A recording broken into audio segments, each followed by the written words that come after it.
So, welcome everyone today to Learning Objectives from the Center for Practice Management. As a reminder, the center has a couple of different things that are available to NCBA members. We have a blog I try to post about once a week. If you sign up for the In Case You Missed It weekly newsletter, you will get a link to my newest blog post at the end of every week. If you get eBar, I usually put the blog post in there as well. We have events like the webinars, which I record and put in the video archive. You can also consult with me. So just go click on ask CPM a question from the website and we can do a consultation and I'll try to answer any questions you have the best that I can. We have an event coming up in Charlotte if anybody's in the Charlotte area, and it's going to be at Robinson Bradshaw in the afternoon on the 20th, which is I think the third Friday of February. Anyway, so you just keep the eye on the space. It all goes in the NCBA calendar as well. But today we're going to talk about automation. And this conversation that we're going to have today is about workflow automations. So document automation is somewhat included in this conversation, but not fully. There are a lot of really, really robust and stable products on the market for actual document automation, things that you've heard about before, like hot docs, and then there's Woodpecker that's built into my case. There's Clio Draft, which is based on the product they bought called Lawya.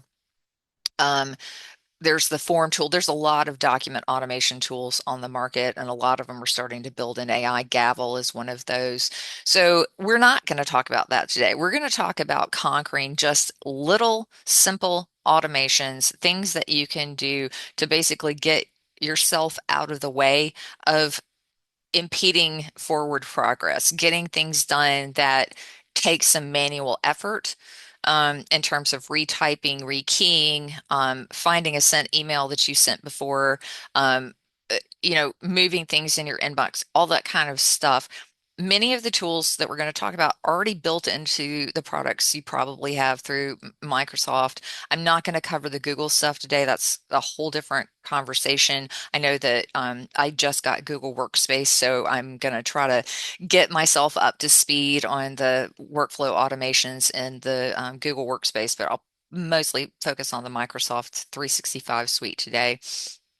So, one thing that happened to me this morning, and why I start the first slide with the fact that you need a human in the loop, is whether you're using generative artificial intelligence tools or automation tools that don't have any Gen AI.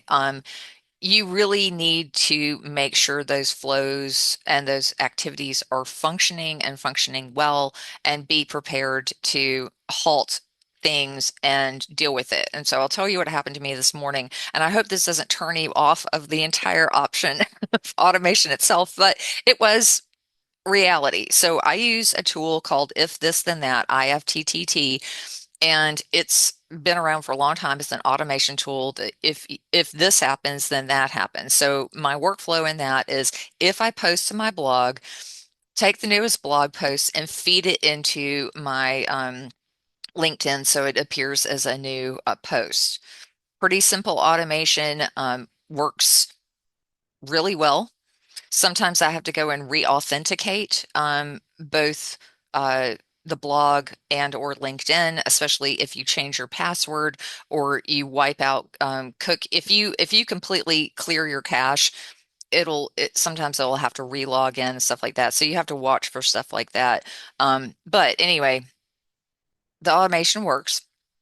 Except this morning I woke up and checked my LinkedIn and I saw that a bunch of people were interacting with posts, but I hadn't actually, to my knowledge, posted anything, so I didn't know what they were reacting to. So when I went and looked, they were reacting to a bunch of posts that I had put on LinkedIn about upcoming programming from NCBA, except that shouldn't have been going on my blog to trigger that automation. So I went and looked, and lo and behold, somebody in our t development outsourced company had been, I guess, changing things on the back end, and now my blog has turned into an RSS feed for the entire NCBA calendar. They are working on that fix. Meanwhile, all I did was I deleted the post to LinkedIn and I turned off that automation. And when it gets fixed, I'll set it back up. That's not a big deal in the grand scheme of things. A little embarrassing and a good reason to remind yourself sometimes fully automating something without having you check in between can be a little dangerous. So I've got a little kind of think about what slows your team down, what tools do you already have, but you also need to test the automation, refine it if it needs refining, retest, and then make sure you're checking it. And there's some points where that human in the loop needs to happen. So you could write a workflow that says, I have a form on my website for potential clients to contact me. They can fill out a form and it goes to my email. Then that triggers that information to fill into a Word document. That Word document can then be sent to them to sign off on. I mean, you can step it up and kind of stretch it out and make it do all sorts of things automatically. But you probably want to, before you send something out for e-sign, check it. So you might want to make that a manual process, but you can get a lot of things flowing and still be in the middle of a process to actually trigger the next action.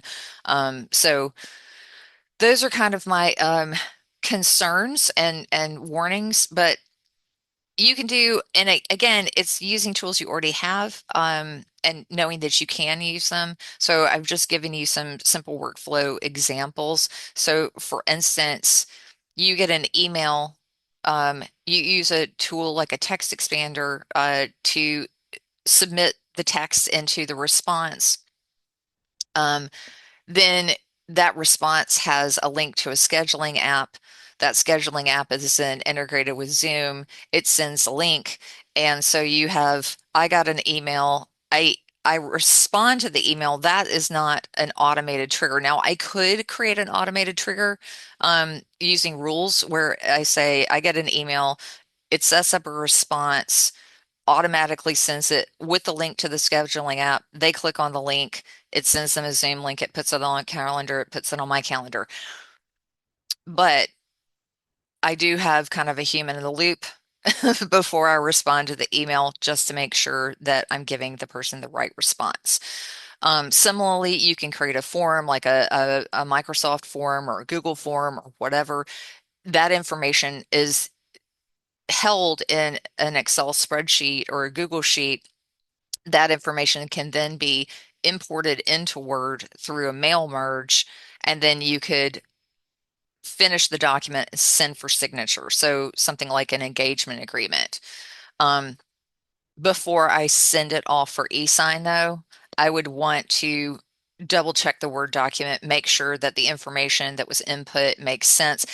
Whenever you give people the option of filling in their email address, they can mistype it. And so I have a form on my website where people can sign up for a consultation, but I'd say once a month somebody mistypes their own email address. And since I'm that human in the loop, I look at their submission and I can see sometimes that the email is obviously mistyped.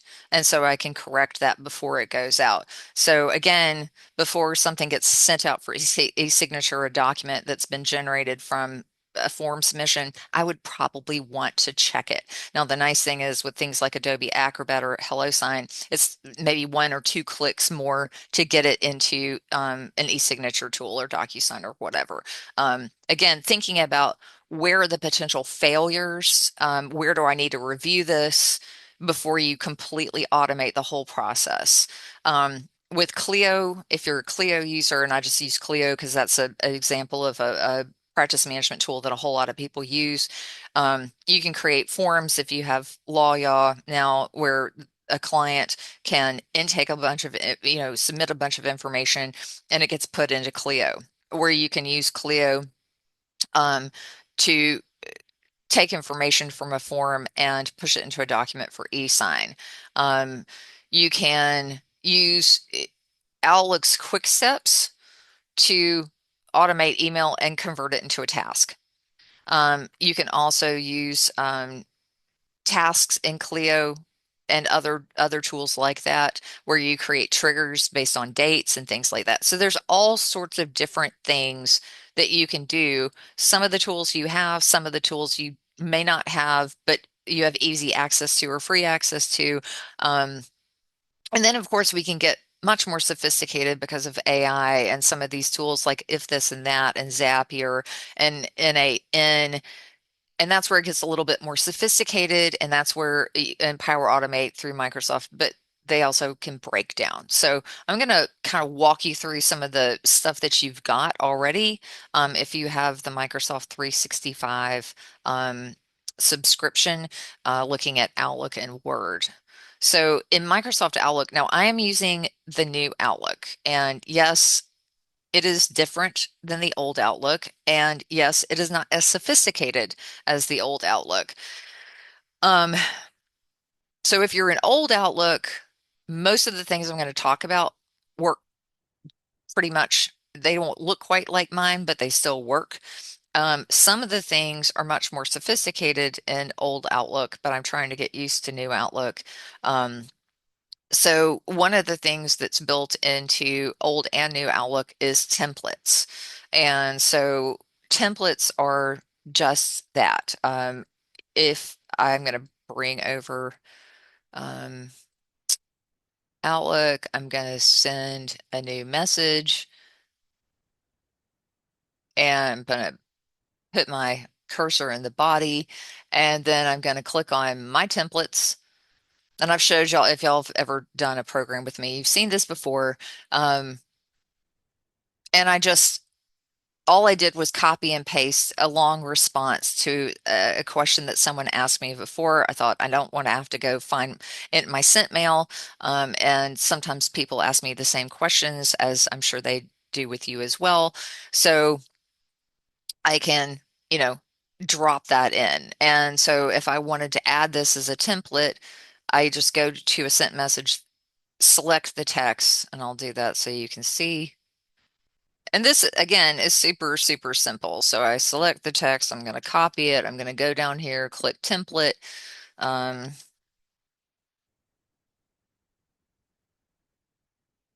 give it a name,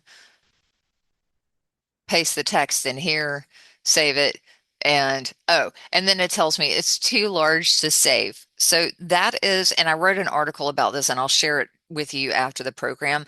It has a character limitation.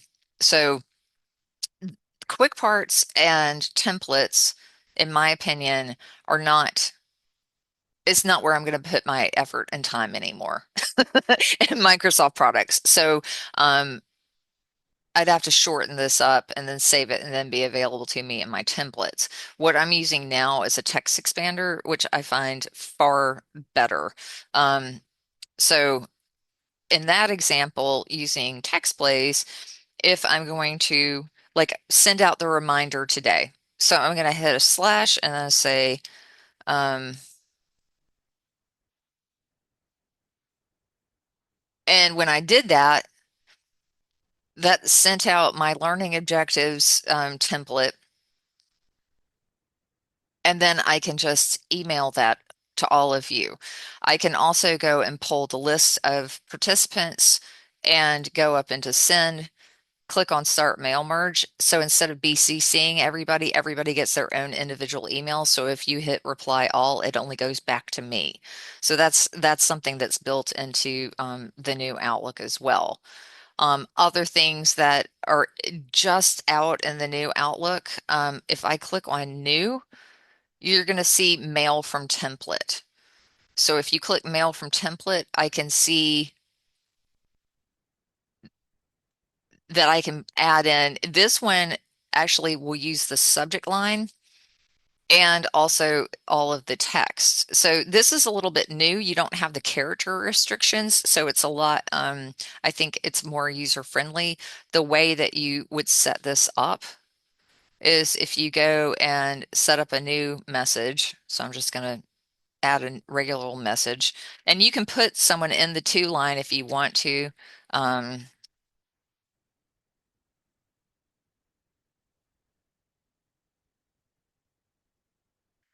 so just set up an email. You can put the subject line in, you can put the to line in, you put the CC or whatever. You can set up in the entire email. And then you're going to go um, into, I have to expand my menu a little bit, over into this mail templates button and save email as template. And then it's going to take the name from the subject line and click save. And the next time I want to send out an email using this template, then I just go new mail from template and it sets it up. So if you want to completely automate an entire email, something, you know, that you have to send frequently, you can do that. Um, Other things that are built into um, Outlook, both new and old versions, are something that I really like called quick steps. And it's grayed out until you set up a new email. I'll actually go home.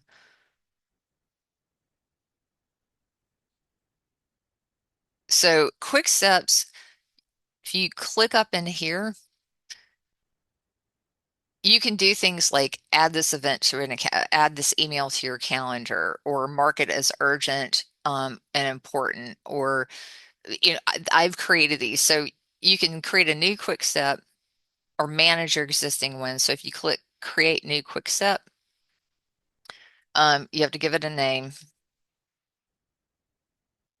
And then you go through and you add actions. So move this email to copy to. So if you're one of those people where you find that rules work, and certainly, rules do work in Outlook, but sometimes they work better than others. So I tend to write quick steps instead of rules, so I can create a quick step that says move this email to a folder or copy this to someone, or add tags or clear the categories or add a flag, which you can do. But the thing is, like, if I want to flag and pin and create a task, I have to do all of those things individually. So you can write a quick set. You can also do quick steps for response and all that. Now, in old Outlook, these are much more robust. So you can add multiple actions and then run it. And then what happens is when I want to run a quick step, and this is where all my quick steps are, and I can edit them if I need to. So if I get an email and say I want to flag this for follow-up, pin it to the top of my inbox so I can remember to deal with it and turn it into a task in Microsoft To Do, I can click on that, go into quick steps, and click on urgent and important. And so what that has done is it has taken Catherine's email, it's flagged it for follow-up, it which then and create a task in to do, and then it also pins it, because that's a new thing in Outlook, which we're used to in Gmail, is you can pin things to the top of your inbox so you can remember to get them. Yes, I know we're not supposed to use our inbox as a to-do list, but it's just so I can remember to do things. And pinning works really well, and you can see it on your phone, all that stuff. And then I also categorize this as follow-up. So I've got a categorization. I can search by categories, things like that. And then it also adds it to task, which I can then right click on add to my day for my task management, block time to deal with doing that, set a reminder, a due date, all this other stuff. And that's me just right clicking on this task to give it some more context. So quick steps can be very powerful. Again, someone asked me the differences between old and new Outlook. That is a totally different program. And honestly, if you're used to old Outlook and you've tried new Outlook and you're like, I don't like it, stick in old Outlook. If you have plugins and things like that for that are COM add-ons for the for Outlook, they won't work in new Outlook. It's getting better. Um, And so I'm being asked, how did I get a task to open up in this? So this is just a view. So this is tied. So Microsoft Outlook in the new version and I think in old Outlook too, is very closely tied to the task management tool that Microsoft gives you called To Do. And so if I want to see my calendar or my task list, I can click this little icon up here and I can look at my calendar and then I can switch over to my task list. And again, I can right click in here and add context and information for my tasks. And then if I complete a task, I can mark it as complete. So if you are not the kind of person who's going to switch back and forth between your to-do app, um, like To Do, uh, this is all part of the Microsoft ecosystem, and it's just whether or not that's a task management tool you want to use. So other things that are built in for automations, find time. And this is something that's in old and new Outlook. And so it's handy, especially because if you've ever gotten a doodle poll, you know that doodle polls come with ads and other things. So since we've got Amy with us today, I'll pick on her and then we'll add someone in on my team. Um, so I'll say test scheduling an appointment, and then we will go up and add a poll to this, a meeting poll. So it calls it find time in teeny tiny little print, but the button says scheduling poll. So I'm going to click on scheduling poll, and you can just like a doodle poll or a free busy poll, you can go and pick the date. So we'll look um, at this date. Now, here's the thing, and then we'll pick a time. Please note that it starts with AM. So if you're not paying attention, you're not going to probably schedule. And that's why so many people are free. So starting at times, now we see that, I guess one of the things is if you're in a firm and people actually use their Outlook calendar, one of the nice things is if I've invited Cheyenne, who actually works at NCBA, um, as I'm choosing these times, if she's not available, in fact, I'm not available for these times, but if she's not available, she'll be read. So I know I'm not available based on my calendar. She's not available because Amy's outside of our organization. We don't know whether she's free or busy, but at least I have the hot chance of getting two people available. So we'll pick a logical time and then click next. Um, or I can go back and say, well, let's pick another date and look at our availability and click next. If I want to do an online meeting, I can go ahead and do that, and then the meeting settings, you can say schedule when all the attendees reach consensus. This is the first available date that all attendees have consensus. Hold all of these items on my calendar, notify me when someone responds to the poll, you know, blah, blah, blah. So you can do all this stuff. And so it automates scheduling multiple people on your calendar with as best guess as it can for the people who are in your organization, whether or not they're available, and then it just auto um, schedules on the first date that everyone reaches consensus. You can send reminders and other things as well. So that's just, again, it's not magical automation, but it's really helpful and it's built into a tool you're already using. And I'm not going to send that out. We looked at quick steps. Rules, I mentioned. Um,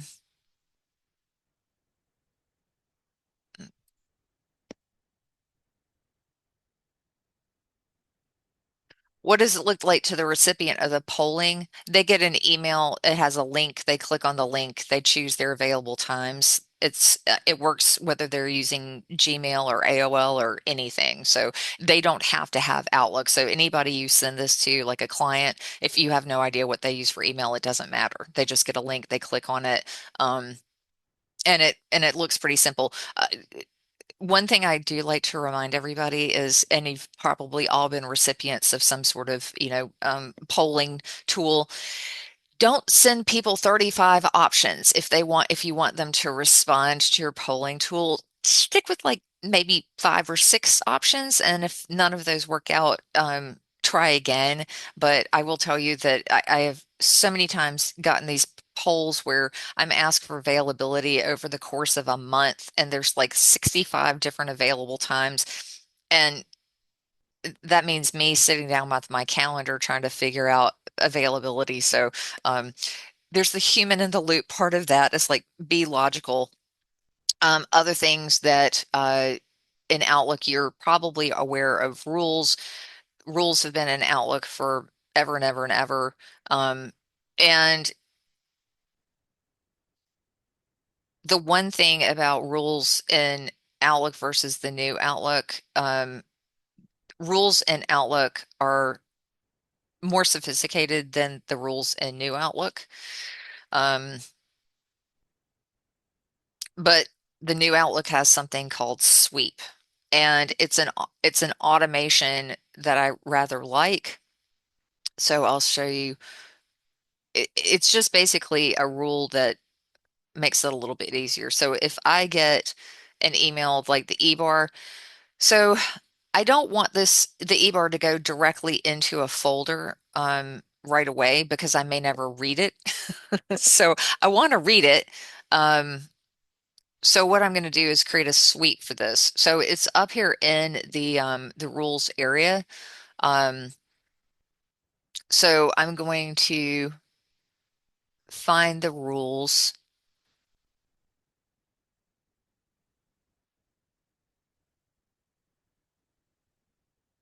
which are in this move area, and then I'm going to click on sweep. And sweep has just 4 different options that are automated. So you can just write a quick rule that says move all messages from the inbox folder into this folder, or move all messages from the inbox folder and any future messages into this folder. So again, it's just a quick and dirty way of creating a rule. Always keep the latest message and move the rest from the inbox folder. I like that one. And then the one that I use most often is this one. Always move messages older than 10 days from the inbox folder into, and then I will pick. And the nice thing is you can type in. So if you know what your folder name is, you can just type the first letter. Now, that means when I get eBar, it sits in my inbox, whether I've read it or not, for 10 days. And then after 10 days, it gets moved to the folder. So that is a sweep rule. Again, it's the same thing as any other rule. The rest of the rules are here, and you can create rules like you always could. They're just not quite as sophisticated as some of the stuff you can set up in the old Outlook. Um, can you sweep to show each subdirectory? Yes. So someone asked in sweep, can I show subdirectories for each client? You can pick. I have nested folders, and yes, sweep will move it into that folder, no problem.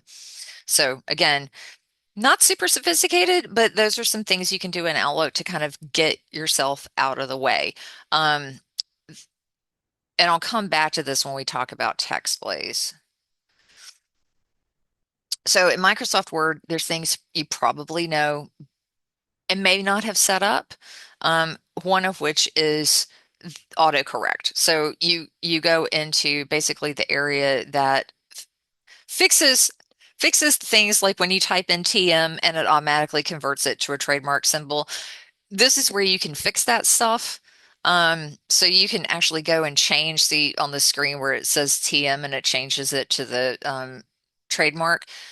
If you type TM all the time and you're tired of having that happen, you can just delete that autocorrect. But you can also add things to autocorrect. So the problem with autocorrect is it does have a limitation as far as the number of characters.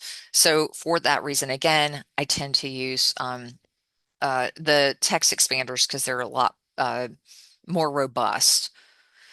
And then there's mail merge. And again, if you've done programs with me before, I always remind you about how this works, but it is a nice way of being able to get information into a form. So I'm just going to show you kind of what I'm talking about here. So say you've got a template for collections, and if you can export um, from QuickBooks. Anybody who needs to have an email sent to them that they need to pay their bill, you can set this letter up and as an email and have it sent out very easily. So the way that you do this, I've got this letter. It's basically payment needed. Here's your invoice. And our records show that. Let me move this where you can see a little bit. Date, first name, last name, you owe us X for invoice X, due on X, X days late. Okay, all of those are variables. So if you can export from QuickBooks or Clio or Freshen or FreshBooks or whatever you're using to look at unpaid invoices, then you can actually send out a blast notice to each individual client really easily using the mailings tool. So if I click on mailings, I'm going to click start mail merge, and I'm just going to use I'm going to use the step-by-step mail merge wizard so I make sure that I don't miss any steps. So we're going to send it as an email, and then I'm going to click next, and I want to use the current document, and I'm going to click next. I'm going to use an existing list. I'm going to browse for that list. So this is a spreadsheet that I have that has all the information I need. And so I'm going to go into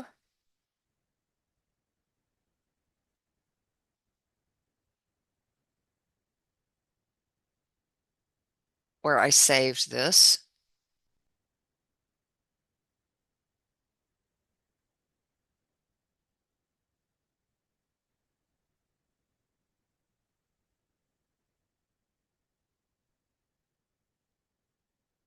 Click open. So what that's going to do in a second, while it's blinking at me thinking about it, is somewhere along the line is going to and of course, because I'm doing this live, it's going to fail in front of you. Um,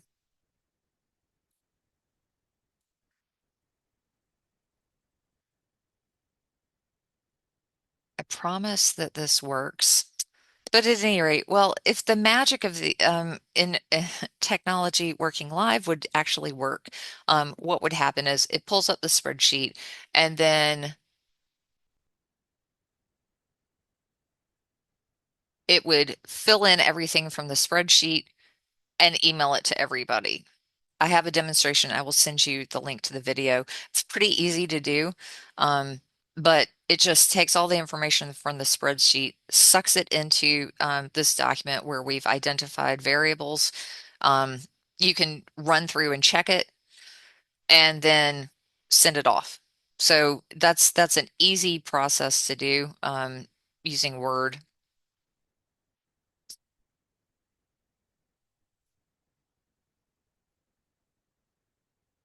Somewhere there is a dialog box. Ah, there it is.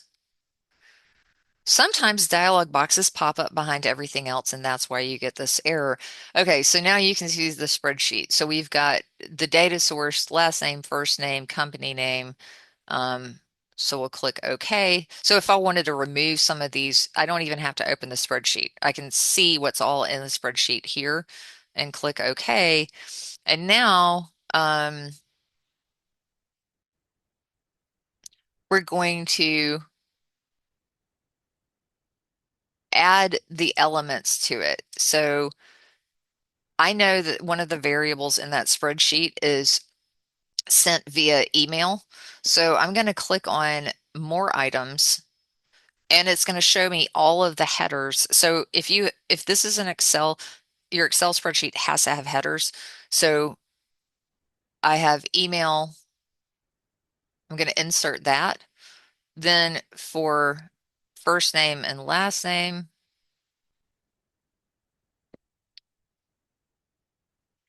I'm going to click on more items. Click first name, last name,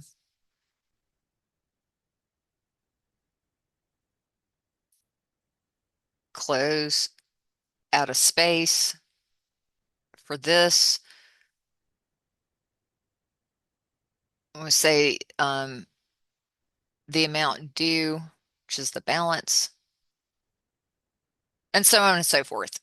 And you just go through and find your variables, and then you keep going, and it emails this out.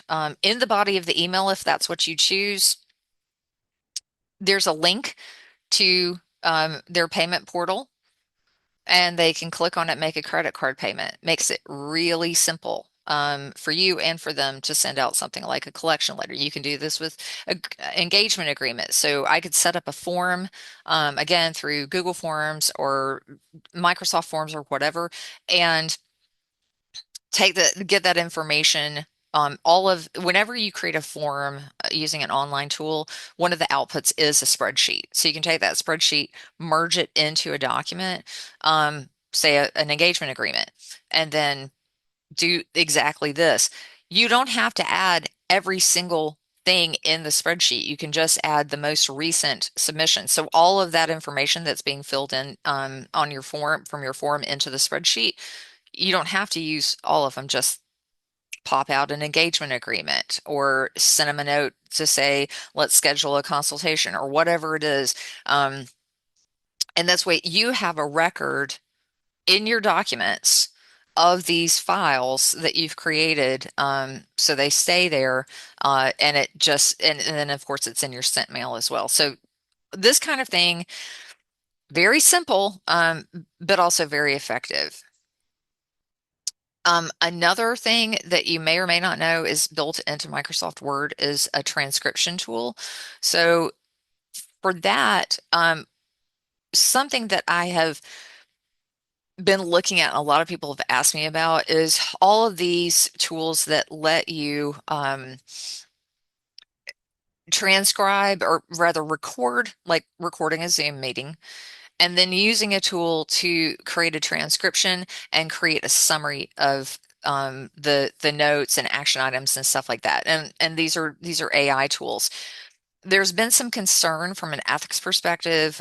Where is that transcription stored? Who has access to it? Blah, blah, blah.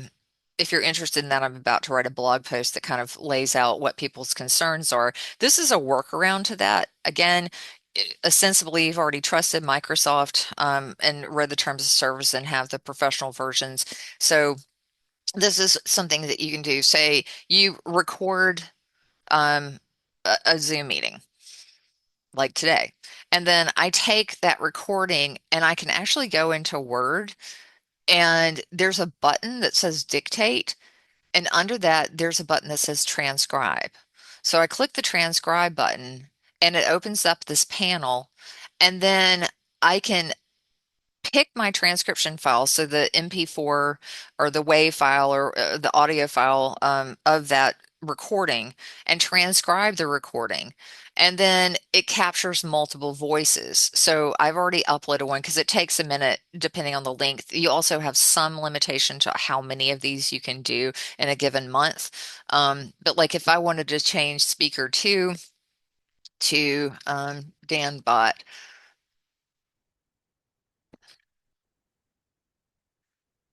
whoops, change all speaker two to Dan Bot, click the check mark. Now I've identified the speakers. I can go into each one of these. I can listen to it, edit it, and then choose to add it to the document.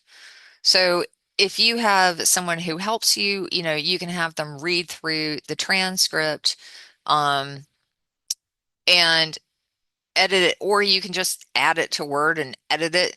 If I wanted to add this whole thing, I can go down to the end of the transcript, click add to document, just the text with speakers, with speakers and timestamps. So we'll just add the text and then I can go through and edit it. Now, the other thing is if you do have the Copilot add-on, once you've done that, you could go into Copilot and say, reviewing the transcript, what action items are in there for me? So again, if you're uncomfortable with some of these AI tools that take a recording, transcribe, create meeting notes, those kinds of things, you could do this. So the other thing is if you have the 365 suite and you have Word on your phone, you can actually use the same dictation tool, open Word up on your phone, and then um, record it on your phone and transcribe it. If you're a OneNote user on your phone, you can do the same thing in OneNote. So I tested this.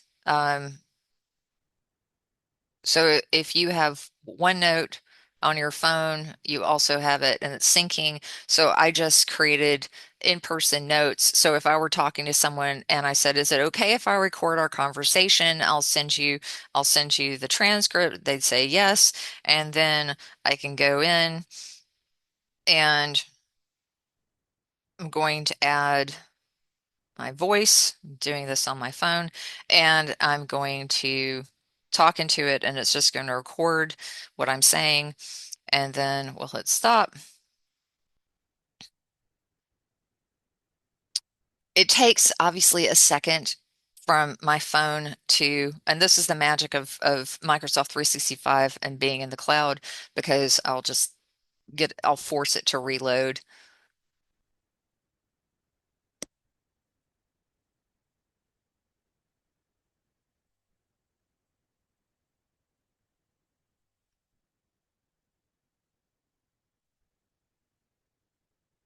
And eventually it will show up. Again, it takes just a second for this to work, but it it will then show it up on your screen if you're using OneNote. So you can use it on your phone, you can use it on the computer, whatever. So, and again, you can use Copilot if you have the Copilot add-on, or even if you don't have the add-on, because I think it just comes built into each application. Open up Copilot and say, um, identify action items from this transcription.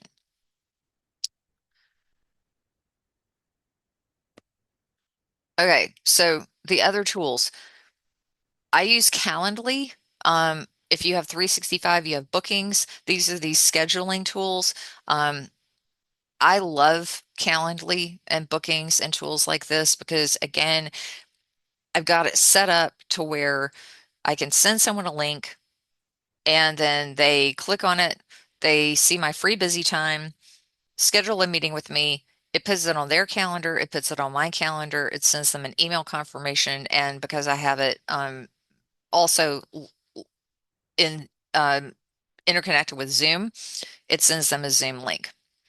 So I get myself out of the way of, booking a consultation or booking a meeting. So whether you're using Microsoft 365 or using a tool like Calendly or Acuity, or if your practice management application comes with this, these are great things. And I know I get a lot of attorneys who say they're nervous about using this. I wanted to show you really quick. Um, in this tool,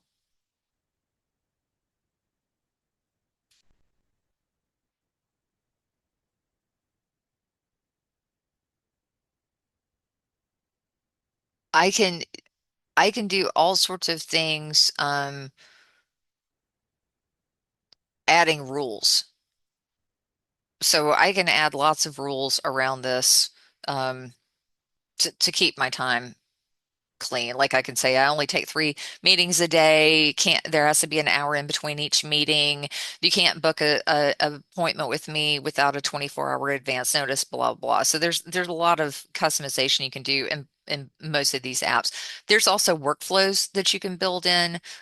There's routing that you can do. So I'm using the free plan in Calendly, but Calendly is really powerful. And if you pay for it, and I don't think it's terribly expensive, but you can have it send text reminders about meetings. Um, if you've ever worked with the dentist office, they use these tools not for scheduling, but once they do get the scheduling, I suspect it's all powered through this because I get a gazillion reminders from my dentist office. But this people who use this for booking client consultations say that this significantly reduces no-shows and last minute dropouts and stuff like that. So um, there's a lot of ways to incorporate these kinds of tools into a workflow. Um, if you're a Clio user, just be aware that in Clio there are a lot of very cool tools, but you have to get them set up. So if we go over to Clio,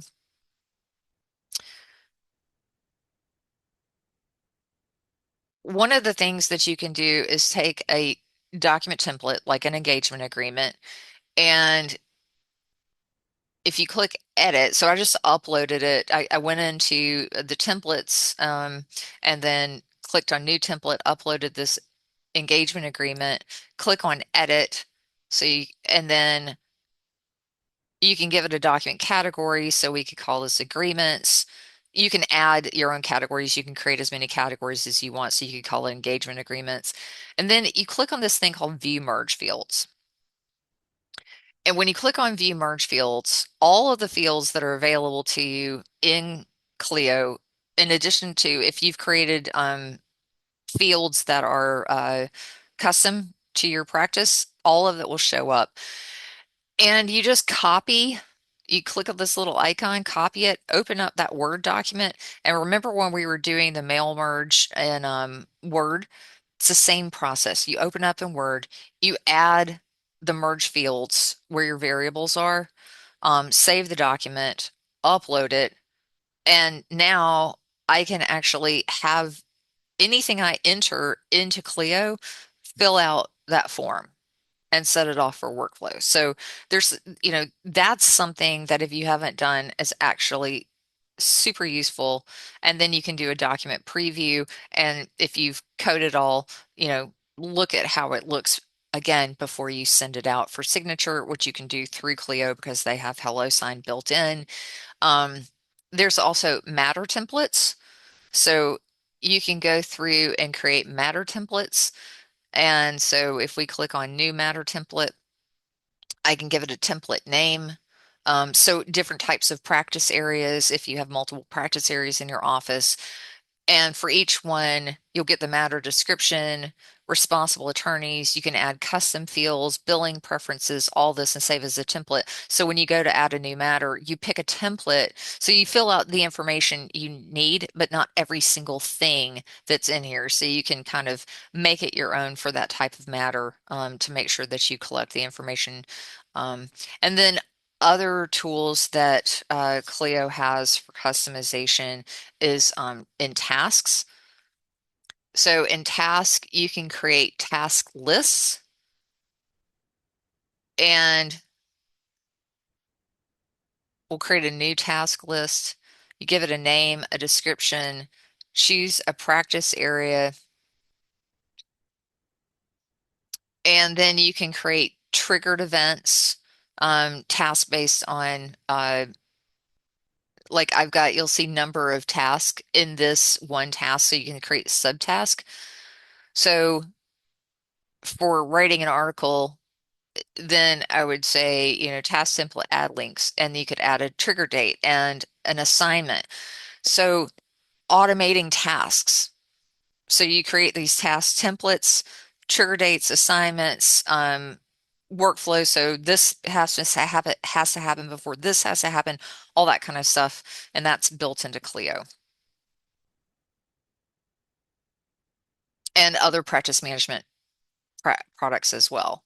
We talked a little bit about the text expanders. I'll send you the video on text expanders. I just really find that text expanders, you saw the example when I sent a message, um,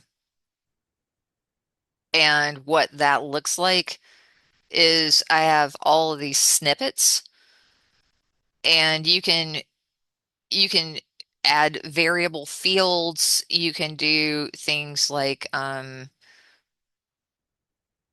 for the learning objectives, if I copy something, it pulls it from the clipboard. When we're finished with this, I'll go in and I'll send you this, which again pastes from the clipboard, has a link to the form, and I fill in the blanks for the rest of it. So this tool, I'm using the paid version because it gives you a little bit more functionality, but you could use the free version as well. And this is an installed product, so it's on my desktop. Talked about those. Okay, so these are the things where I'm going to suggest you have to use these with some caution. And these are the third-party tools, um, Zapier, IFTTT, and Microsoft Power Automate. And you have Power Automate built into your 365 subscription. It's not as there's a paid version of it, but for simple stuff, um, it's pretty good. Now, when I opened it this morning, I left this up there for you to see. It says action required. You need to re-authenticate to get these flows to run. So I'm going to click re-authenticate, and it will go through and make sure that it's all done. So I need to reconnect a bunch of stuff because I changed passwords. So that is one of those things where you need to pay attention to the logs and don't just assume that everything is working the way that it should. So you can go into um, my flows and you can see what you've created. You can create cloud flows that work in 365 through the cloud. You could create them just for your desktop. People can share them with you. Um, and the easiest way to get started is go into templates and then say, okay, what can I do that would make my life easier in Outlook? So I'm just going to type in Outlook. And that's how I got started using this. I just browsed through all the Outlook templates. And so I created one that says, if I get an attachment to an email from a particular person, save it to my OneDrive. I was working with someone on a project in Microsoft Teams. They tended to, instead of going into Teams and sending chat messages, they would email me. So I had all of her emails forwarded into the Teams chat, stuff like that. So Power Automate, again, you have to make sure that you test your flow that and so when you go into one of your flows, and it will connect things outside of Microsoft. So I have add a task to Asana. Asana is a third-party tool, so you're not just stuck in Microsoft stuff. You can also use it with external tools. Again, this is all under the Microsoft terms of service and all that stuff, so it's already there. Um,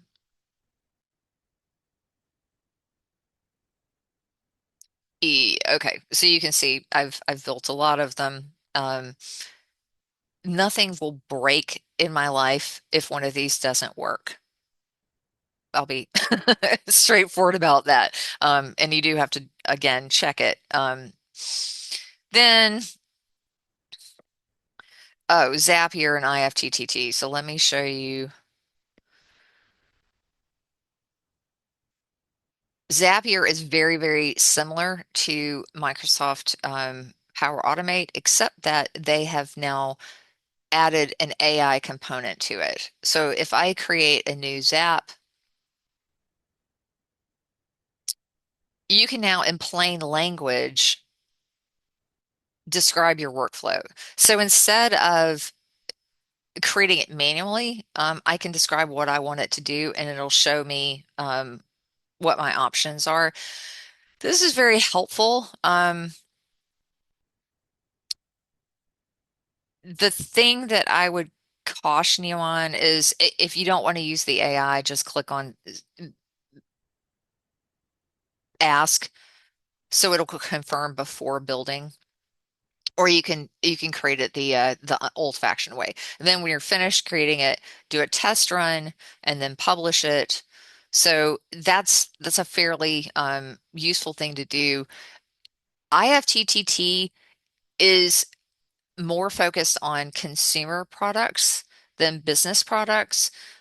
So one of the things to be aware of is that, if you have a smart home and you want to turn on your lights at uh, dusk, you can set it up to do that. You can do all sorts of things. This one is the one that it didn't break, but something else broke that I found out this morning. So I just went in and turned off that, and I just got a note from IT that they fixed it so I can turn it back on again. So this one, um, you're just not going to find as many business options, but it does work for a whole lot of stuff, and I've used it for years. Um,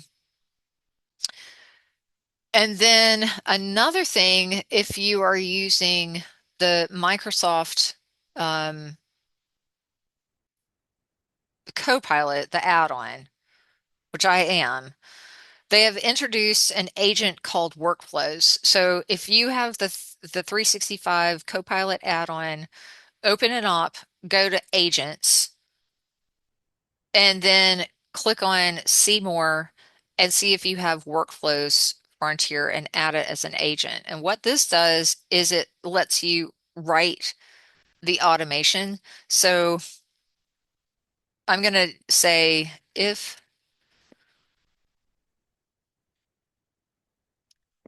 Catherine Sanders reach or Catherine reach or Center for Practice Management is mentioned in an email in my digest folder, send me a chat in Teams. All right, so what I told it is I have a folder with all the digests from our discussion lists. If my name is mentioned or the Center for Practice Management is mentioned in that digest in a digest email, send me a note in Teams to go check it.